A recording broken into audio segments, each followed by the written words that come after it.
Hi and welcome. So today I want to share with you a bit more about emotional eating and how it impacts your children and what you can actually do about it. So if you're new here, welcome. My name is Michelle. I'm a certified holistic nutritionist and emotional eating expert.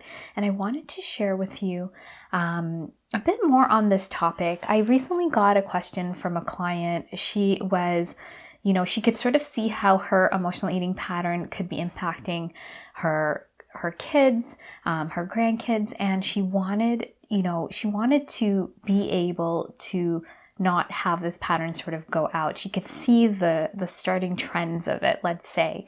And so this is really important to be aware. And of course, my client is actively working on her emotional eating, so she's already in the right spot. But this is something that is important to be aware of. When we have this emotional eating pattern, and this is how we relate to food, to our body, to our emotions, our children will naturally pick up on how we are being, how we are behaving. It doesn't matter what we say. And even if we might in that moment be doing the right actions, they can feel emotionally how we are actually feeling. And so we need to really be embodying and being the best version of ourselves around food and, how we relate to our body for our kids to pick up on these habits. And, this was something that was really important to me before I had my son. I had sort of resolved my emotional eating. I had the tools in place. And so when I had him, I could really be connected to him and his needs and attuned to him. And that's the thing that's missing, and it's not too late if you already have kids. You can always start this. It's amazing if you could do this before. But the better you are at your relationship to yourself, to food, your body, your emotions, and the more connected you are, the better you are able to guide your children.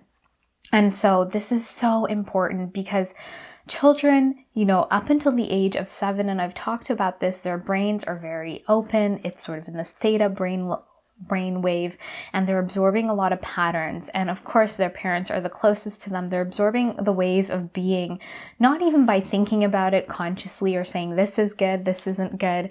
They're just actively their bodies are absorbing this pattern, and so they sort of inherit it.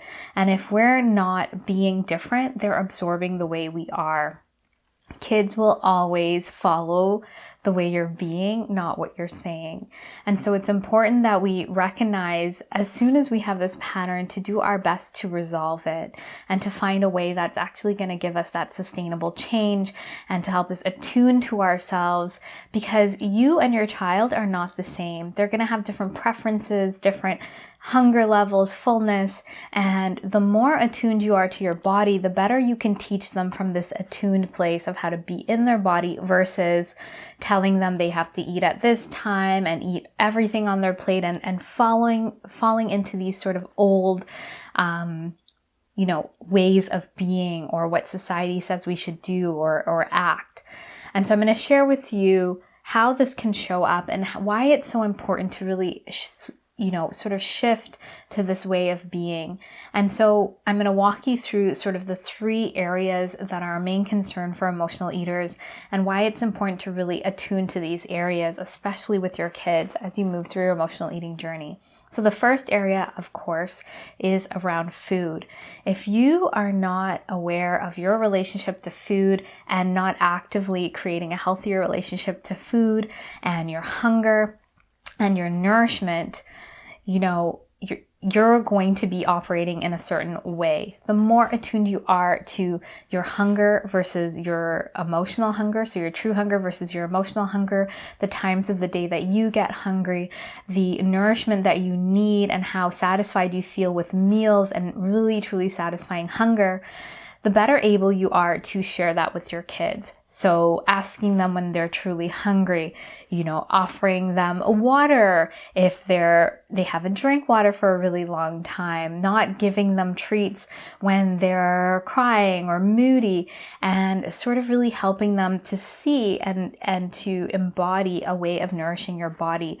So if you're nourishing your body and eating in a way that feels good, is satisfying your needs. You're not obsessing about food. You're not restricting and saying, this food is good, this food is bad, and just, sharing with them that certain foods give health to your body and others are not so healthy, but we have a place for them, and giving them these guidelines. It's going to be really helpful for them, and especially when you're doing it. The second area that's going to be really important is around your physical body. So the needs of your body, the rhythms and rituals that your body needs, and also not making the body your self-worth completely, not, learning to appreciate the body and its movements.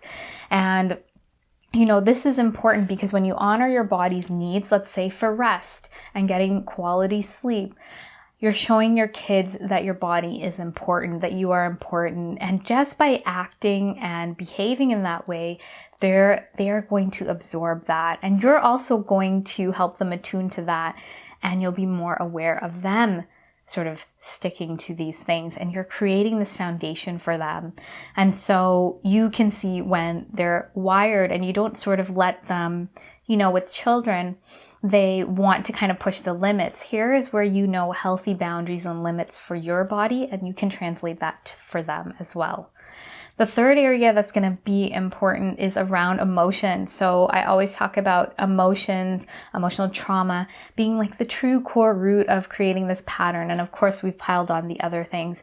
But when you are actively working on your emotional eating, you're working on the emotions and triggers and traumas and deeper levels and really clearing that pattern, you will honor your children's emotions as well. Because when you embody that and you feel the importance of that, it's so natural to have that attunement and compassion for someone else because you know what it feels like.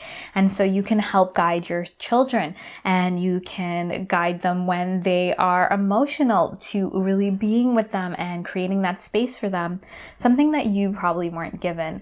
And so you're not giving them something to feel good or allowing others to give them things to feel good to distract from their emotions, but rather allowing them to be with them. This is the greatest gift you can give to your children and yourself. This is so important. Our emotions are messengers. They're giving us information about our life. And when we, have this pattern of emotional eating, we're very disconnected from them. When we put food on top of them, we're going further and further away from ourselves. Our emotions are giving us information about our life and what we need to do.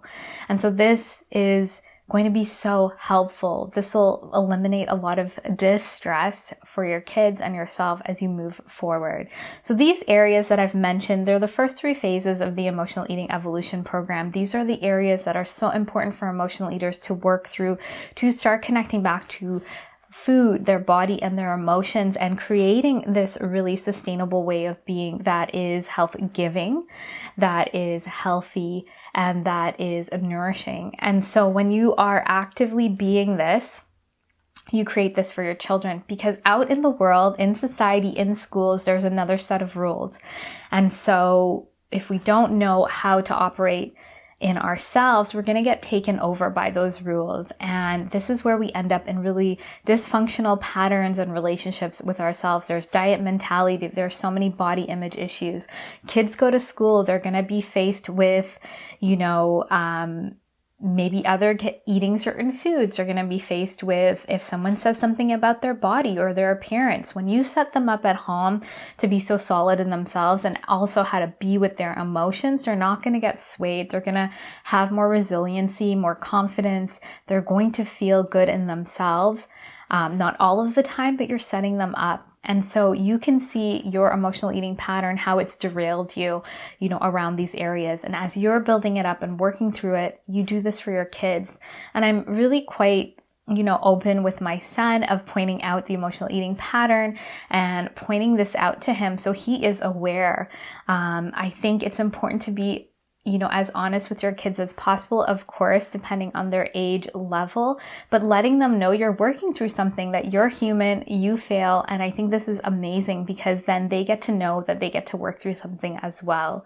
And so, emotional eating tends to be this pattern we hide, we feel a lot of shame around, but as you open up more and more and you realize that you can do something about it, it's easier to share it and to, move your relationship with yourself in this more connected way, in this more healthy way. So if you have any questions about what I've shared with you today, sort of the crux of this video and the message is that when you embody a healthy way of being in yourself, you just naturally give that to your kids because they are sponges. They're picking up on all the patterns. And so the more work you can do, the easier it is for them to just naturally be this way, and they don't have to go through sort of this turmoil and struggle that you're currently going through. And, they get to create this healthy relationship and just to go further in their lives, which is so amazing. We all want that for our kids. So if you have any questions about what I've shared with you today, please let me know. If what I'm saying is resonating with you and you'd like to learn more about the Emotional Eating Evolution Program, I'll put a link below. You can also book in an emotional eating assessment call. And so on this call, we find out more about you, what your goals are, and how the program can support you. So I invite you to check out both of those links below. So thank you so much for watching. Please be sure to like and subscribe. I hope you have a great day, and I look forward to sharing more with you.